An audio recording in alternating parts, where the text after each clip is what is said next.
आज मैं एक्सप्लेन करूंगी मूवी जिसका नाम है मिसिंग 2023। तो कहानी शुरू एक वीडियो को दिखाते हुए होती है जिसमें हम एक फैमिली देखते हैं। उसमें एक छोटी बच्ची जिसका नाम जून और उसके मॉम डैड थे। तभी जून के डैड के नाक से खून आता है और हम देख पाते हैं ये वीडियो जून देख रही थी जो कि अब बड़ी हो गई है। उसके डैड की भी मौत हो जाती है। जून अब अपनी मॉम और उनके फ्रेंड के साथ रहा करती थी। आगे दिखाया जाता है जून अपने दोस्तों से बैठी इंटरनेट पर बात कर रही थी। तभी उसकी मॉम की कॉल आती है जो उसे बता रही थी कि वो अपने दोस्त केविन के साथ ट्रिप पर कोलंबिया जा रही हैं और तुम अपना ख्याल रखना। वो अपनी एक दोस्त को जो कि वकील थी उसे अपनी बेटी जून का ख्याल रखने का कहकर जाती हैं और साथ ही उसे कुछ पैसे भी देकर गई थी ताकि उनके पीछे जून आराम से अपना खर्चा कर सके। जून अपनी मॉम के जाते ही थोड़ी ही देर बाद अपने दोस्तों को घर में पार्टी पर बुला लेती है और सारे पैसे खर्च कर देती है। जून लगातार एक हफ्ते तक पार्टी करती है। उसके घर उसकी मॉम की वकील दोस्त भी आती है जो उसका ख्याल रख रही थी, जिसको उसकी मॉम अपनी बेटी का ख्याल रखने का कहकर गई थी। इसी तरह एक हफ्ता गुजर गया था। जून अपनी मॉम और उनके दोस्त जिसका नाम केविन था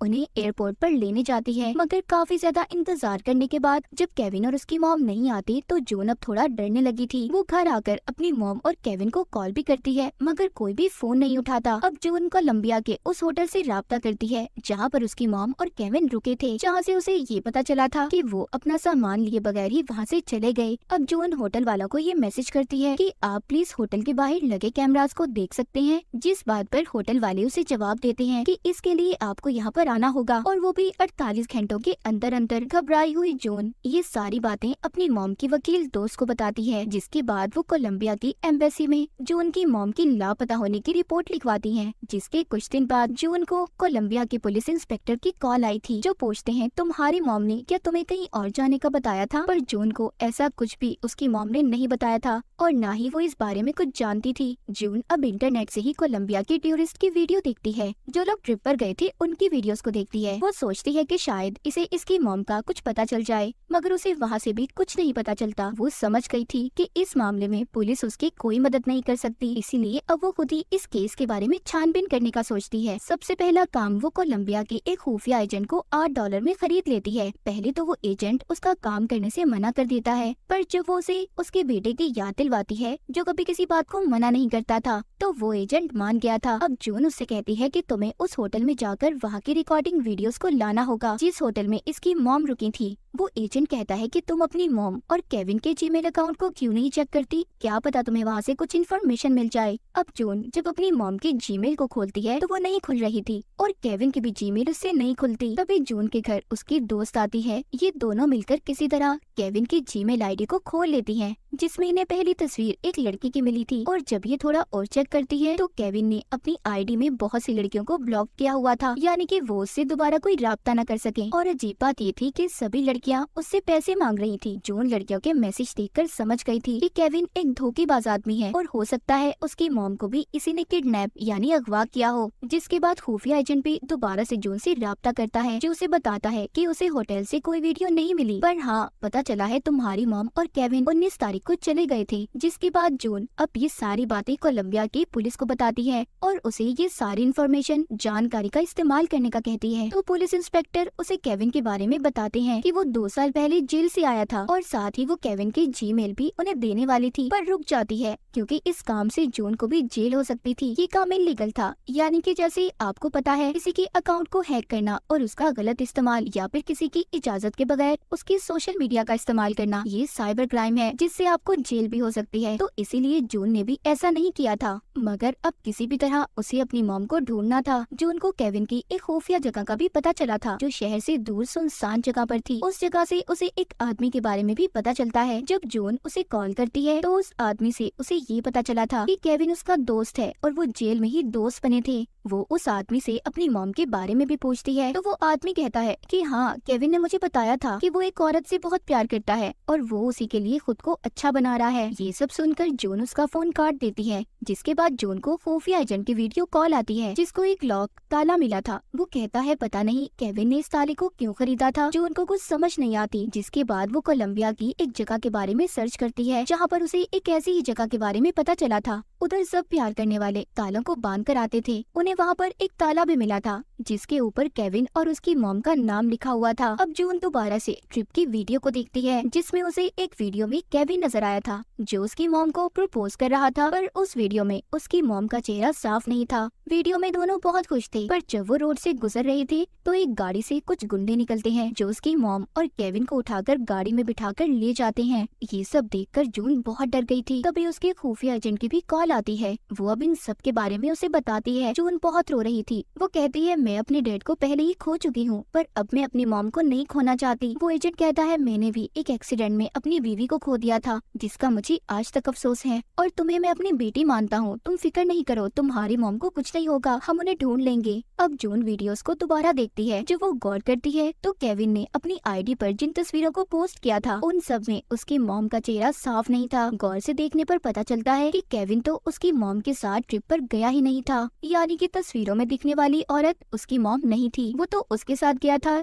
जिसकी तस्वीर जून ने केविन की मेल पर देखी थी। अब पुलिस को भी ये बात पता चल गई थी कि जून की मॉम घर और एयरपोर्ट के दरमियान से गायब हुई है और वो अगवा करने की वीडियो भी शायद नकली है। पुलिस उस लड़की तक पहुंच गई थी जिसकी वीडियो केविन के साथ थी। पुलिस ने उसे प्लेन से गिरफ्तार किया था, मगर जब वो अपना बयान देती है जिसे पुलिस भी सुनकर हैरान हो गई थी। वो लड़की कहती है कि मैं एक एक्ट्रेस हूँ। मुझे केविन नाम के आदमी ने कहा था कि वो एक शो बना रहा है जिसमें मुझे सिर्फ अपने लाइफस्टाइल को दिखाना है। वो ये भी बताती है कि जब केविन ने मुझे उस किडनैपिंग वाले सीन के बारे में बताया तो मुझे ये बातें बहुत अजीब लगी थी, जिसके बाद मैं वहाँ से आ गई। उस एक्ट्रेस की बातों से पुलिस को भी पता चल गया था कि उसकी सारी बातें सच हैं। अब यहाँ पर कहानी का रुख बदलने वाला था। पुलिस वाले जून को बताते हैं कि तुम्हारी मॉम एक अजीब खातून है। उन्होंने कुछ वक्त पहले अपनी आईडी को कोड से बदलवा लिया था और अब उनका नया नाम क्या है, वो कहाँ पर है, कोई भी नहीं जानता। सब बातें सुनकर जून भी अब परेशान हो गई थी। वो एक बार फिर केविन के अकाउंट को चेक करती है जहाँ पर उसे एक मैसेज एप्लीकेशन के बारे में पता चला था। वहाँ पर उसे केविन का मैसेज मिला था जिसमें वो कह रहा था कि जून की मॉम को शायद सब कुछ पता चल गया है। अब जिस नंबर पर केविन ने मैसेज भेजा था वो जब उस नंबर को सेव करने लगती है तो हैरान हो जाती है, क्योंकि वो नंबर तो उसकी मॉम की वकील दोस्त का था जिसको जून की मॉम इसका ख्याल रखने का भी कहकर गई थी। जून को थोड़ी थोड़ी बातें समझ आने लगी थी।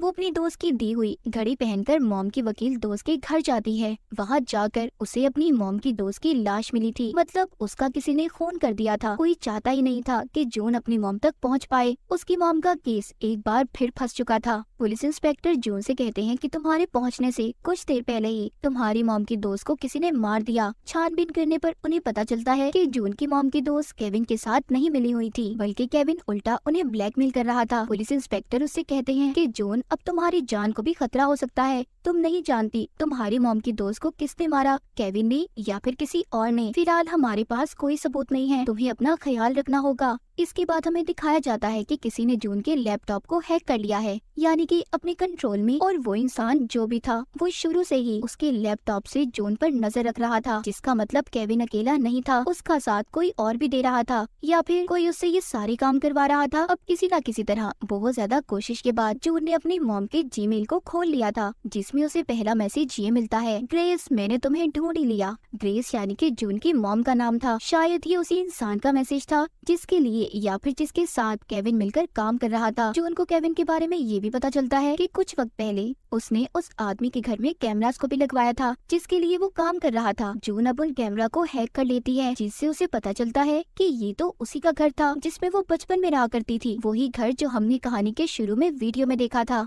उधर केविन भी पुलिस से लड़ाई में मारा जाता है। जून अब सोचती है कि जब केविन भी मारा गया तो आखिर ये इंसान कौन है जो हमारे बारे में इतनी इन्फॉर्मेशन रखता है और हमारे पीछे पड़ा हुआ है। तभी उसे उसी आदमी की कॉल आती है जिसने पहले इसे केविन के बारे में बताया था, जो कोई और नहीं बल्कि इसके डैडी थे, जिनको हमने कहानी के शुरू में नाक से खून निकलते मरते हुए देखा था। मगर जून के डैड मरे नहीं थे और जो घर उस सुनसान जगह के बारे में जून को पता चला था वो इसी के बचपन का घर था। सब जानने के बाद जून अपने डैड को घर पर मिलने बुलाती है। वो समझ ही नहीं पा रही थी कि वो खुश हो या फिर दुखी। अब जब उसके डैड आते हैं तो वो अपने डैड से पूछती है कि आप इतने सालों से कहाँ पर थे, जिस पर वो उसे बताते हैं कि तुम्हारी मॉम ने मुझे 12 सालों के लिए जेल में भिजवा दिया था। ये सब बातें सुनकर जून को कुछ अजीब लग रहा था। तभी उसके डैड उसे पकड़कर उसके बचपन वाले घर में ले आते हैं और उसे वहाँ पर बांध देते हैं, जहाँ पर जून की मॉम को भी उन्होंने कैद किया हुआ था। यानी कि अब तक जो कुछ भी हो रहा था सब कुछ जून के डैड करवा रहे थे। यहाँ पर हमें एक और हैरान कर देने वाली बात पता चलती है। जून के डैड एक बहुत ही गलत इंसान और बहुत बुरे हस्बैंड थे।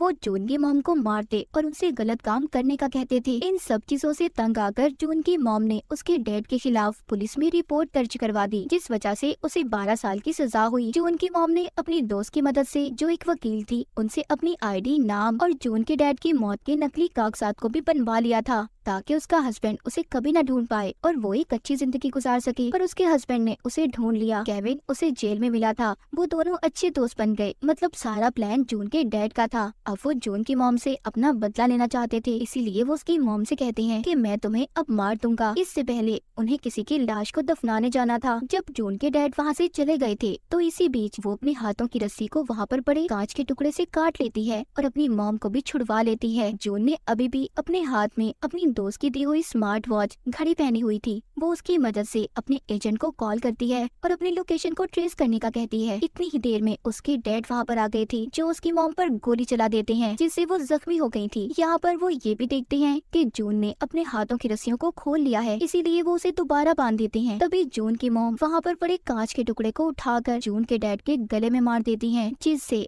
अब उनकी मौत हो गई थी। पर जून की मॉम की हालत बहुत खराब थी। तभी उसकी नजर वहाँ पर लगी हुई स्क्रीन पर पड़ती है, जो उसकी लैपटॉप की स्क्रीन से कनेक्ट जुड़ी हुई थी और लैपटॉप के पास जून का मोबाइल पड़ा था। अब वो स्क्रीन की मदद से अपने फोन को वॉइस मैसेज के जरिए चलाती है और उसको हेल्पलाइन पर कॉल करने का कहती है, जिसके बाद पुलिस ने भी वहाँ पर पहुंचकर उसे और उसकी मॉम को बचा लिया था। जून ने सब्र और समझदारी और इंटरनेट, सोशल मीडिया की दुनिया का सही से इस्तेमाल करके खुद और अपनी मॉम को बचा लिया था। अब हमें कुछ वक्त बाद का सीन दिखाया जाता है। जून की मॉम, जो कि अब बिल्कुल ठीक हो गई थी, उसकी अब अपनी मॉम से अच्छी बनने लगी थी। जून समझ जाती है कि उसकी मॉम ने उसके लिए क्या कुछ किया।